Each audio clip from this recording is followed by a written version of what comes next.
President Trump announced he would reduce the size of two national monuments at the Utah State Capitol in Salt Lake City on Monday.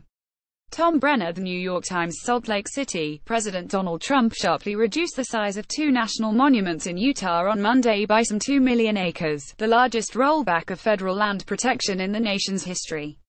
The administration shrank Bears Ears National Monument, a sprawling region of Red Rock canyons, by 85%, and cut another monument, Grand Staircase Escalante, to about half its current size.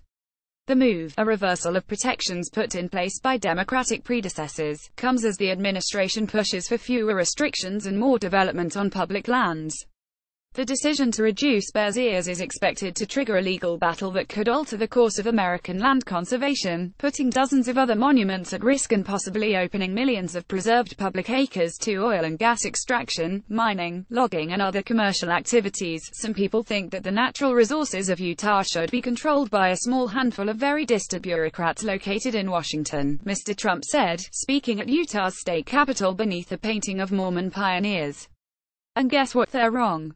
Together, he continued, we will usher in a bright new future of wonder and wealth. President Barack Obama designated Bears Ears a monument in 2016, and President Bill Clinton classified Grand Staircase Escalante in 1996, using a century-old law called the Antiquities Act that grants presidents the authority to set aside landmarks and other objects of historic or scientific interest. The law says that presidents should limit designations to the smallest area compatible with proper care and management. In both cases, Utah politicians have argued that the actions of the previous presidents abused the law by exceeding that limit and were illegal. Environmentalists and some native nations say Mr. Trump's decision will destroy the national heritage and threaten some 100,000 sites of archaeological importance in the monument's desert landscapes. Conservative lawmakers and many Westerners argue that the move is the proper response to decades of federal overreach that have sometimes starved communities of revenue and autonomy. When Mr. Clinton formed Grand Staircase, the move halted plans for a coal mining project there that would have brought desperately needed jobs to a poor county. Mr. Trump's move is viewed as a victory for Republican lawmakers, fossil fuel companies and others. The federal government controls about 2/3 of the land in Utah, and the state's leading politicians have long pushed for more local control. He's been sympathetic to the fact that we've been mistreated, Senator Mike Lee of Utah said of the president, and am grateful that he is willing to correct it. The announcement sparked an immediate outcry from Mr. Trump's opponents. What's next? President Trump, the Grand Canyon, said Rhea Su, president of the Natural Resources Defense Council.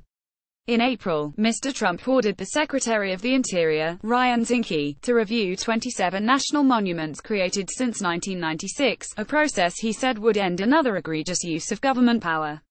In August, Mr. Zinke delivered a report to the president suggesting that Mr. Trump changed the boundaries of 6 of those monuments. The struggle over public lands has been fought most fiercely in the West, and Mr. Trump's decision was anxiously anticipated for months. On Monday morning, hundreds of people gathered outside the state capitol, some in cowboy hats, to protest Mr. Trump's announcement. Helaman Hale and Andrea Hale, both Native Americans, brought their 3 sons to the rally. It's a historical trauma our people have been through over and over, Mr. Hale said of Mr. Trump's move. Farther south, at the edge of the monument, another group gathered to applaud Mr. Trump's decision, standing beneath a banner. Thank you for listening to Local Voices. The Navajo Nation, along with other tribes and conservation and outdoor industry groups, has vowed to challenge the decision to reduce both monuments in court, and several lawsuits are expected. We will stand and fight all the way, said Russell Begay, president of the Navajo Nation, adding that the United States government had already taken millions of acres of my people's land. The first lawsuit was filed late Monday by the Wilderness Society, Great Old Broads for Wilderness and 8 other groups, in defense of Grand Staircase. National monuments are lands that are protected from development by law. They are roughly analogous to national parks, but while national parks are created by Congress, national monuments are created by presidents through the Antiquities Act. Republicans and Democrats alike have used the law to protect millions of acres of public land, and its supporters say it is a bedrock of the American conservation legacy. Each monument has its own specific restrictions. At Bears Ears, for example, federal rules forbid new mining and drilling, but allow the Interior Department to continue to issue cattle grazing leases. Mr. Trump is not the first president to shrink a monument.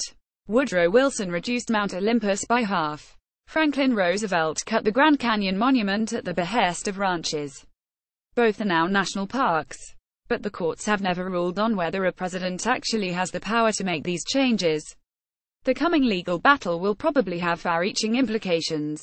Canyonlands National Park, Bears Ears National Monument, Ute Mountain Ute Reservation, Canyonlands National Park. If Mr. Trump's legal challenges win in court, the decision could affirm future presidents' rights to use the Antiquities Act to extend protection to large areas of public land, and cement the monument's current boundaries. But if they lose, Mr. Trump and future presidents could drastically shrink any of the dozens of monuments created by their predecessors, opening the formerly protected terrain for all kinds of development. Only 121 scholars recently signed a letter arguing that only Congress can legally shrink a monument. Todd Gaziano of the Pacific Legal Foundation and John Yu of the University of California, Berkeley's Law School, have argued in opposition, saying that the power to create a monument implicitly also includes a power of reversal. President Obama created Bears Ears National Monument in December 2016, after years of lobbying by 5 tribes in the region: the Navajo, the Hopi, the Ute Mountain Ute, the Ute Indian tribe of the Inter and Uray Reservation, and the Zuni. It is named for a pair of towering buttes, the Bears Ears, that dominate much of the landscape.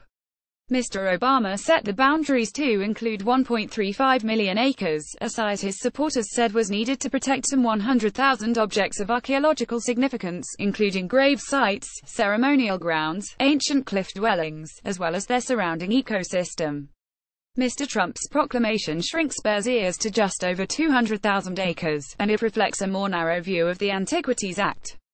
He confines monument protection to 2 separated land masses that include the most celebrated features, places like the Bears Ears, the Moon, Dollhouse Ruins, Mule Canyon and Comb Ridge, which is home to ancient granaries, kivas and a wall-size mural called the Butler Wash Kachina Panel.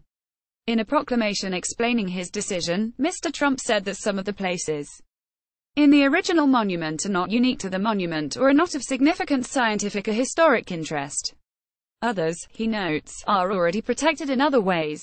For example, the proclamation says, plant and animal species such as the bighorn sheep, the Kachina daisy, the Utah night lizard, and the Eucusma navajoensis moth are protected by the Endangered Species Act and existing land use plans. Grand Staircase Escalante new boundaries include 1 million acres in 3 zones, one of them separated from the other 2. In September, a version of Mr. Zink's report recommended changing the boundaries of 6 of the 27 monuments under review. But he also recommended the creation of 3 new monuments. One was at Camp Nelson, Kai, a post where black soldiers trained during the Civil War. Another was the Mississippi home of the civil rights hero Medgar Evers. The third was in an area called the Badger Medicine, in Mr. Zink's home state of Montana. Follow Julie Turkwitz on Twitter at Julia Turkwitz.